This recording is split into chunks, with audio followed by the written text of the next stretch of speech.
Look how nice she looks. So sweet. Whew. Alrighty guys, welcome back to the channel and welcome back to another 2022 WRX video. It might have been a little bit confusing, right? We started off the video pulling the GR Corolla off the dyno.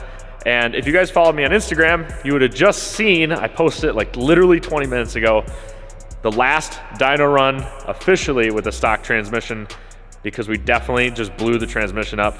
We didn't blow it all the way up, but I think we lost first and second gear now, which is definitely not ideal. So we're moving the Corolla off the dyno and we're gonna move the WRX onto the dyno. We just got an access port in the mail today, so we can plug it into the car and then Dave can see what he can do for like a stage 1 or like a stock tune-up on it before we start modifying it. I got you, big guy.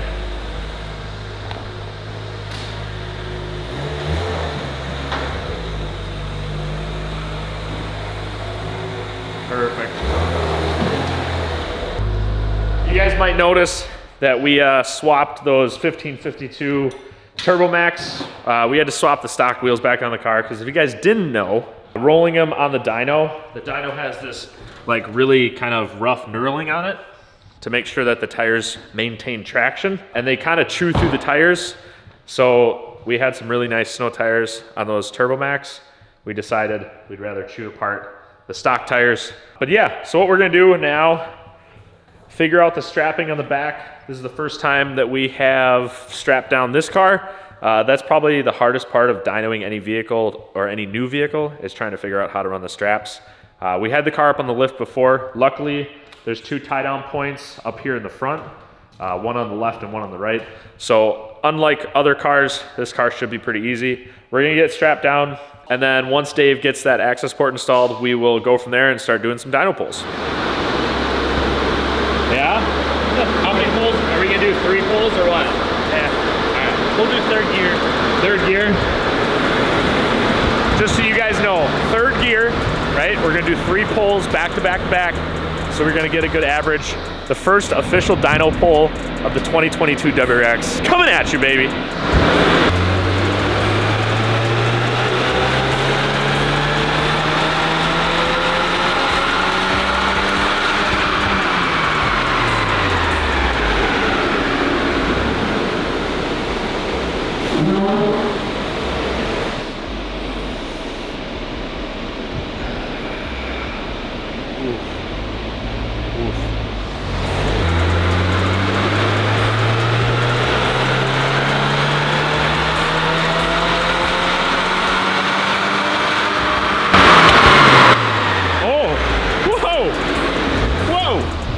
There's a little bit of backfire there. I seriously think that the fans that we have might be louder than the car, but there was a backfire there. We have, I mean, there is hope, all right? There is hope.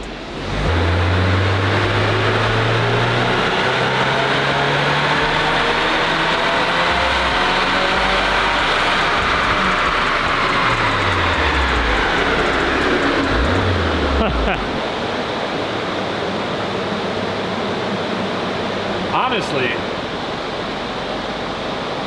that's not too bad. These cars make, I think, 270 horsepower to the crank, so that's the factory rating. 247 horsepower, you know, so you're 35 horsepower off of the crank reading, which honestly is right on the mark for what we're looking for. We got some power, you know, mid 240s, not bad. I was actually expecting way less. Really? Yeah.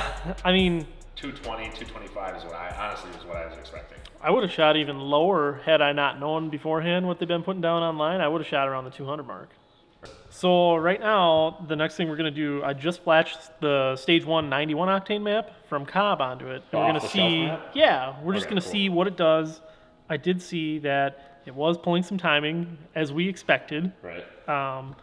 In the dynamic advanced multiplier, so your DAM or IAM, whatever you want to call it, it was below 1. And we should always shoot to have that at 1.0. If it's lower than 1, it's pulling timing as a safety measure for bad quality fuel. And what do we have around here? Bad quality fuel. Yeah. There is an issue. A lot of you, if you guys come from the Corolla videos, you would have known Our Corolla has ran on 93 octane, which there's only like one gas station in this area within like legit a 40-mile area that has anywhere decent of good 93. Sadly, I think that's probably the route that this car is gonna have to go as well, which kind of makes it a little bit less fun to drive because then you always have that, you know, worry of, I have to make it to that one gas station and it's always 20 minutes away. But we are in the pursuit of horsepower, all right? We're gonna do whatever it takes. This car definitely isn't perfect condition, all right?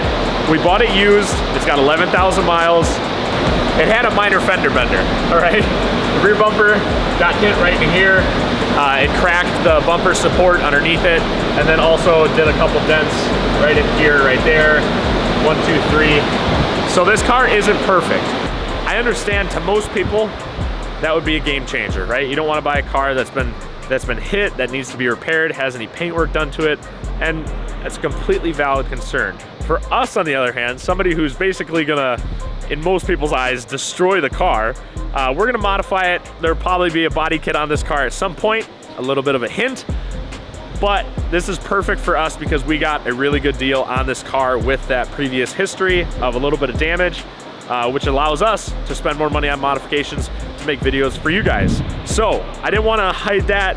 You know, we hit it in the first video a little bit, but the car did get in a little bit of a fender bender. It works out good for us, but I'm excited to see where this car goes. You know, this is the first real video we've had putting it on the dyno, really getting to see what this car can do from the factory. And we're starting at the bottom.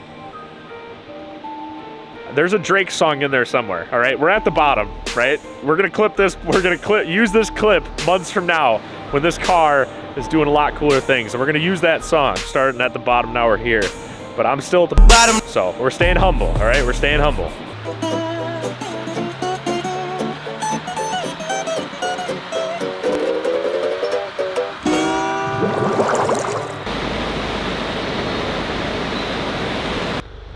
We just did another 3 pulls with the Stage 1 Cobb off-the-shelf tune. And we got a little bit gain in numbers, just a teeny bit. 257 for horsepower and 286 for some torque. So we had a decent gain on the torque. So Dave just put the averages up on the screen for you. First 3 or 4 runs, average versus the off-the-shelf tune. Decent gain there. That's a nice solid gain there. I like that. I like that. What are your thoughts on that there? Yeah. Lots of knock. The multiplier dropped right away, and it dropped to like 0.5. We got a little work to do, for sure. Do you think there's any more necessarily in the stock right now? There might be, but I just got to review it and see what's going on. It does look like it's running a lot more fuel. Dave's gonna sit there on his laptop. He's gonna look over these logs that he got off the access port. He's gonna go through the software for Cobb. He's gonna try and make as many changes. Try and see if he can make that number up there go higher without making the motor over there go boom, boom. You know, typical Subaru thing. You guys gotta watch out here, all right? This ain't no GR Corolla action no more, all right? This thing will actually blow up.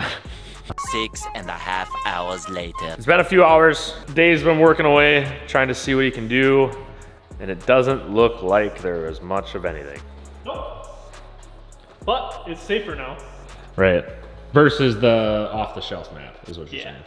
I mean, realistically, you should feel that pep, you know, that gap yeah. between. You got at least 20 for sure gained. The last pull, I added a pound of boost, but it's got aggressive ignition retard as it scales up. So there's no knock, so it can have How more. much boost are we at? Oh, like 14.7. So nothing.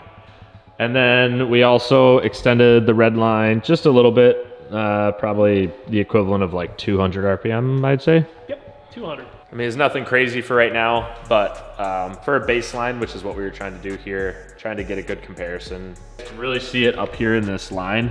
The red is the stock power line, so you can see through the mid-range, it stays a lot higher and carries it almost all the way to red line, which is really nice to see. Watch the, like, they've already seen it. What is that light stuff? Well, that's from knock. So it's pulling timing, and you can see if it's detonating, you'll see Right. white puffs of smoke out the exhaust. So that's real knock. Yeah, I saw I saw that, and I was like, that's like the substitute for like a modified car shoots flames, a stock car shoots like bursts of white smoke, you know? You can feel it in the car on the dyno too. It's not a smooth ride. It's very jerky. But yeah, I'm super excited. We're gonna start with a catback, I think, and then kind of work our way forward, get to the J-pipe, and then work on the intake system. Still trying to find some brands to work with and stuff. Try and see if anybody will send us out some parts. The WRX is all good. It didn't blow up today, which is a win. Tomorrow's another day. Yeah, right. We got a good start. Cobb access port, is it worth it? For us, most definitely, because it allows us to tune the car. If you're just looking at, you know, a stock car with no upgrades, you gain 40 torque. That's about the story that goes there. We got a lot of modifications coming, so you guys make sure to stay tuned. If you guys like this video, it's a little bit of a shorter one, but of course, dyno videos, you know, we got to get these numbers out. We got to post this video so that we have something to build off of, and so we can prove everybody wrong, because our car is the best, all right? Nemtech cars are always the best. If you guys like the video, make sure you go down below, hit the like button. If you guys have any questions, of course, me and Dave are both here to answer them. Leave them in the comment section. And if you guys want to see the WRX, it is at the bottom right now. We're starting at the bottom, and soon we will be there, all right? I don't know where there is. There might be the junkyard, but soon we will be there. You guys got to go down, hit the subscribe button, and follow along with this journey, as well as stay tuned for the update on the Corolla, because like I said at the beginning of the video, the transmission has officially broke. All right, couple weeks, we'll have a big announcement. Stay tuned. With that, this video is over, and we will see you guys in the next one. Peace.